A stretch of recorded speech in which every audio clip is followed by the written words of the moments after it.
Okay, in lieu of an opening statement, we're going to take a couple of questions for Coach Davis first, then we'll entertain questions for the student athletes, let them go back to the locker room, and we'll continue to coach. First question to our right.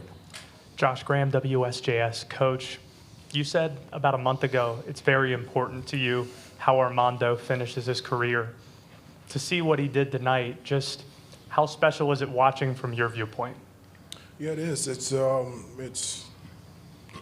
It's been on my mind all season, especially a lot more towards the end that, what Armando has meant to me personally, but what he's meant to this program and this university and this community. And I just told him in the locker room, I said, wherever all my comments come from, there is a desperation because I want Armando and everyone, I want them to be able to see and experience the things that us as coaches have seen and experienced.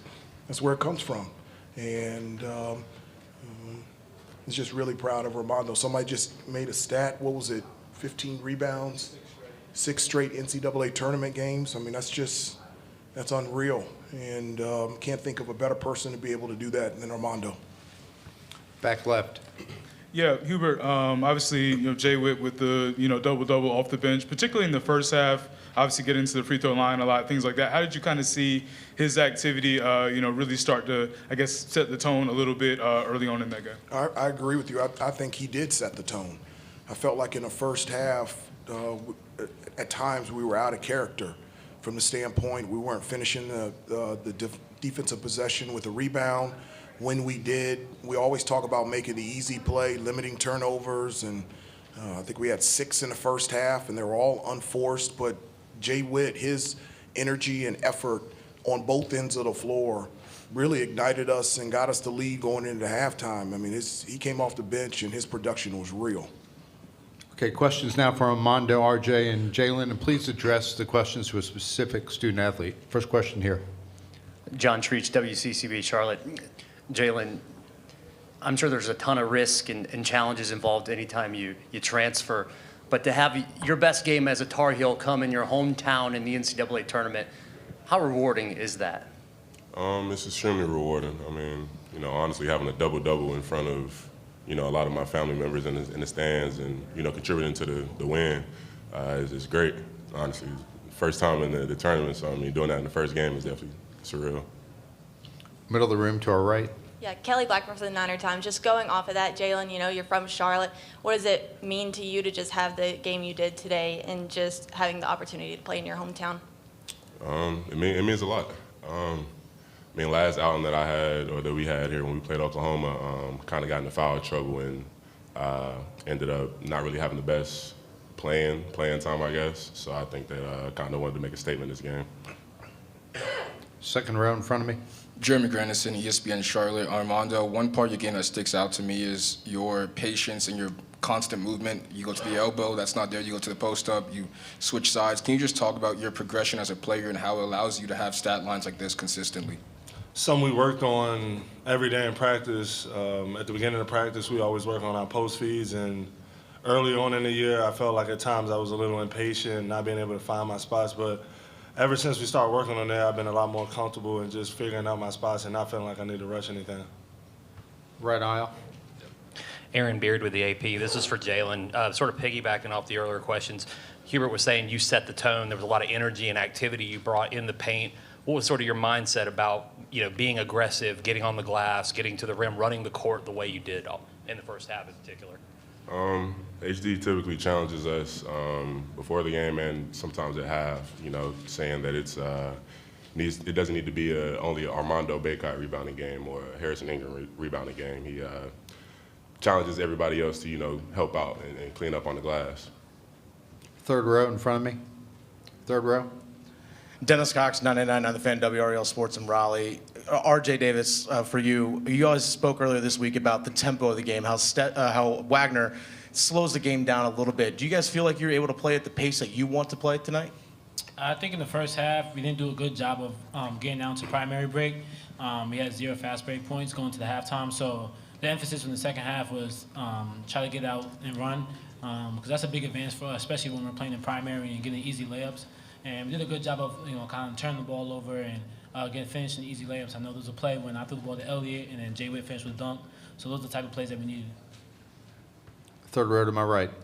Josh Graham again, WSJS. Armando, you've got, as Steve was talking about, 15 rebounds in 6 straight NCAA tournament games. You've got the TurboTax ads and all. Just how much, after last year missing out on this, just how much do you enjoy March? It's a great feeling, but I've enjoyed this whole year just being able to be back with so many great teammates and a great coaching staff. And we've had a lot of fun, and we don't plan on going home soon. So, yeah, that's really it. Second row, same side. Brett Friedlander, SaturdayRoad.com. RJ, in the NCAA tournament, you always want to get a little bit better every round you go. What areas do you think between now and Saturday are the areas that you guys want to get a little bit better at? Attention to detail is definitely number one. I feel like sometimes throughout the game today, we slacked off in that area a little bit. And on defensive end, I think there was a couple of times in the first half there was miscommunication or no communication that kind of led to open threes or getting the 50-50 loose balls. And we're usually on top of that. So we got to do a better job of going into Saturday because Michigan State is a really good ball club, and we just got to come ready to play. Back left, last question for the student athletes. Brendan Lunga, the Daily Tar Heel. Armando, what is it about the NCAA tournament that brings out the best in you? And did you feel like you wanted to come in and make a statement today after what happened last year? I mean, it's win or go home. I mean, lose or go. If you lose, you go home. So it's just one of those things where it's just even more sense of urgency to just go out there and play my best. And all year we've worked to get to this point. So just super locked in and trying to win. Okay, guys, thanks. Good job. Armando. One note, RJ passed Lenny Rosenbluth for 5th in scoring, and Armando passed Phil. That's pretty amazing, those guys passing those 2 guys in 1 way. Y'all head back to the locker room if you want to. See hands. And the locker room remains open. Congratulations, that's awesome. You didn't mean me, right, Phil? Okay, questions for Coach Davis.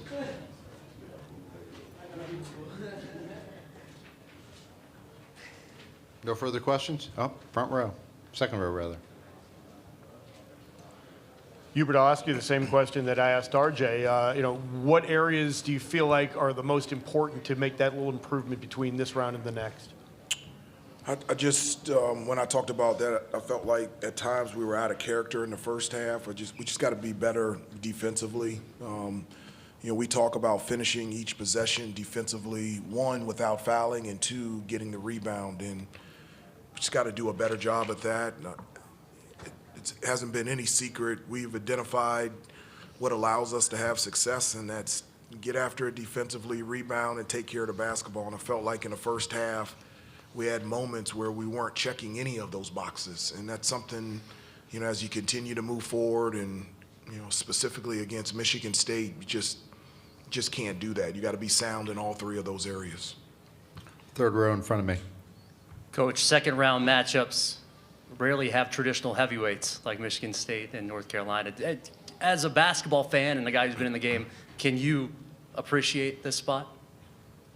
Well, being a part of the NCAA tournament for 4 years as a player and as an assistant for 9 years and been a head coach for 3 years, but 2 years in NCAA tournament, the second round has always been real.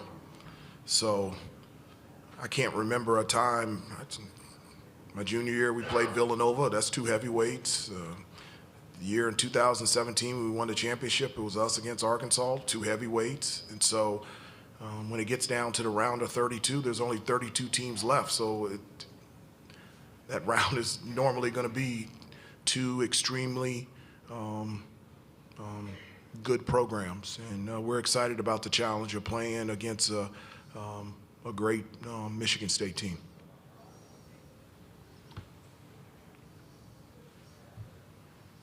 Hubert, Anthony Pagnotta, WFNZ in Charlotte. Just wondering, we see Jae'Lyn Withers. He started to show signs of improvement as the season has, come down the stretch. Is there really a moment from him that you started to see some things sort of click this year? No, I mean, I always tell the guys that win, and I specify when your opportunity comes. I can't tell you when, where, how, and which, but when it does come, you got to be ready. And, Jay Witt is always, when his number is called, has always been ready. Also, it is a big transition to go from one program or one team to another team. I've experienced that in the NBA personally, and even these kids, it's even more. They're doing it at 18, 19 years old, and they're changing not only programs but teams, but they're changing institutions where they, from an academic standpoint, it's a big deal. And so it takes time for guys to get acclimated on and off the court to allow on the court to be at your best. And I just feel like for Jay Witt, it's just continue to get more comfortable every day and to get him to a point where he had a game like this today. Any other questions? All right, thank you. Okay, thank you. He broke Phil's record. I'm really honored that he broke my record. Well, congratulations. Thank you. Good job.